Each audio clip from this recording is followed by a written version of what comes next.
Everyone. आज मैं Indian politics के सबसे ड्रामेटिक कमबैक में से एक के बारे में बात करना चाहता हूँ। चिराग पासवान की बिहार में लगभग गुमनामी से किंग मेकर बनने तक की जर्नी। चलो 2020 में वापस चलते हैं। चिराग पासवान, जो लेट रामविलास पासवान के बेटे हैं, उन्होंने एक पॉलिटिकल स्टॉर्म का सामना किया। उनकी पार्टी लोक जनशक्ति पार्टी रामविलास को बिहार असेंबली इलेक्शंस में सीट शेयर नहीं मिलने के बाद उन्होंने एक बहुत बड़ा गैम्बल लिया, 137 सीटों पर अकेले इलेक्शन लड़ना। रिजल्ट्स एकदम ब्रूटल। पार्टी ने सिर्फ एक सीट जीती और उसके बाद जो हुआ वो और भी बुरा था। उनके अंकल ने पार्टी को स्प्लिट कर दिया और सबने उन्हें राइट ऑफ करना शुरू कर दिया। लेकिन यहाँ से चीजें इंटरेस्टिंग हो जाती हैं। भले ही वह मुश्किल से जीते, लेकिन उनके कैंपेन ने एक्चुअली नीतीश कुमार की जद यू को किसी और से ज्यादा नुकसान पहुंचाया। यह एक वोट कटर मूव था जिसने जद यू की सीट काउंट को 71 से 43 तक कम कर दिया।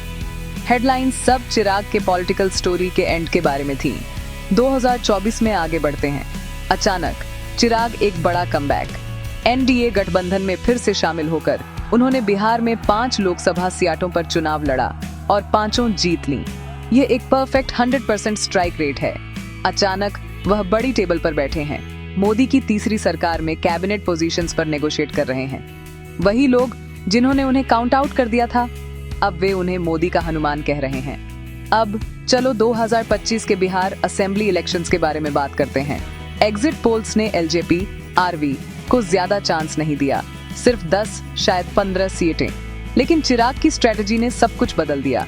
उन्होंने सिर्फ अपने दलित बेस तक ही सीमित नहीं रहे, उन्होंने अपर कास्ट्स, ईबीसी, यहाँ तक कि महिलाओं में से भी कैंडिडेट्स चुने और जॉब्स और डेवलपमेंट पर फोकस्ड कैंपेन चलाया। जब वोट्स गिने गए तो उनकी पार्टी 29 सीटों में से 22 पर लीड कर रही थी, 36% से ज्यादा का स्ट्राइक रेट। एनडीए गठबंधन ने 190 से ज्यादा सीटों के साथ बिहार में स्वीप किया और चिराग का परफॉर्मेंस इसका एक बड़ा कारण था।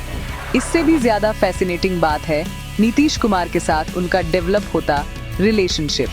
2020 में उनकी लड़ाई याद है। 2025 तक चिराग नीतीश को बिहार के लिए एक नेसेसिटी बता रहे थे और उनकी पॉलिटिकल लॉन्गेविटी की तारीफ कर रहे थे। कोई पब्लिक झगड़े नहीं, सिर्फ यूनिटी और डेवलपमेंट की बातें।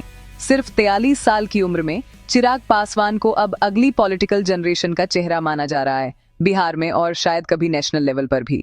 उनकी जर्नी ये प्रूव करती है कि पॉलिटिक्स में आप कभी भी सच में आउट नहीं होते, अगर आप अडेप्ट करने, सीखने और फाइट बैक करने को तैयार हों। तो आपको क्या लगता है, क्या चिराग पासवान बिहार के अगले बिग थिंग हैं? अपने थॉट्स कमेंट्स में बताएं और ऐसे ही और पॉलिटिकल डीप डाइव्स के लिए लाइक और सब्सक्राइब करना ना भूलें। नेक्स्ट वाले में मिलते हैं।